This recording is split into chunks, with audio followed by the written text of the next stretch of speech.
It's been too long and I'm lost without you. What am I gonna do? Said I've been needing you, wanting you, wondering if you're the same and who's been with you. Is your heart still mine? I wanna cry sometimes. I miss you. Assalamu alaikum, brothers and sisters. Michael J. Next here, and today marks 24 years to the day since legendary singer Aaliyah was killed in a plane crash. To commemorate the anniversary of her death, I'm going to be talking about her first feature film, Romeo Must Die. It's from 2000. It stars Jet Li, Aaliyah, Anthony Anderson, Delroy, Lindo.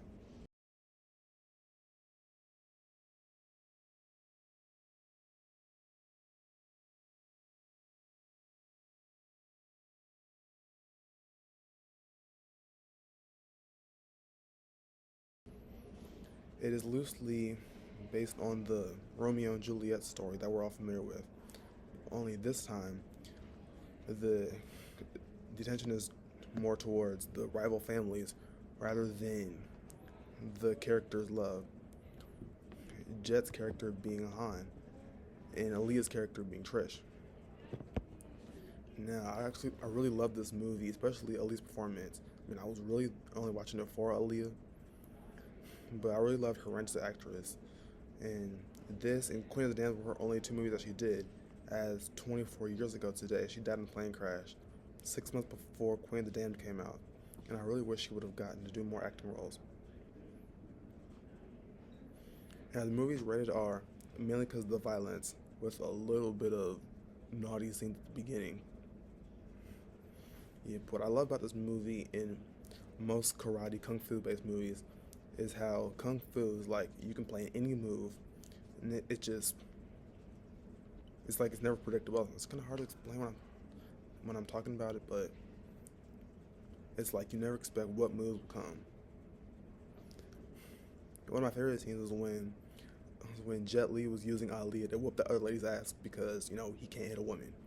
Well, as Trish O'Day said it, if a woman's kicking your ass, you don't gotta be a gentleman. Facts. Or the scene at the beginning where Trish was trying to get into the taxi to get away from Maurice, I think his name, and Anderson's character. When she was being sassy with Han, but Maurice was about to find her. He was like, "Trish, I'm gonna find your Aaliyah looking ass." I was done with that one.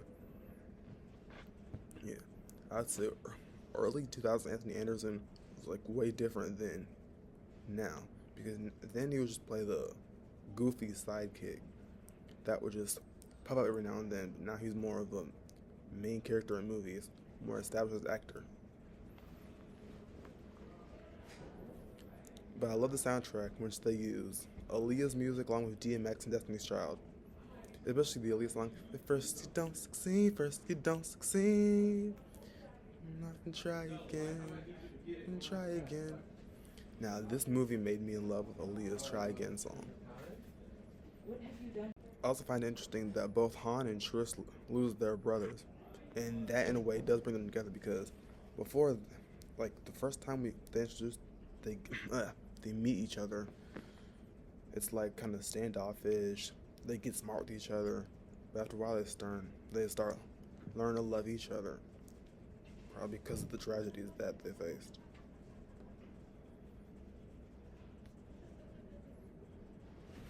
While it's way different from your average Romeo and Juliet story, it is a really good watch.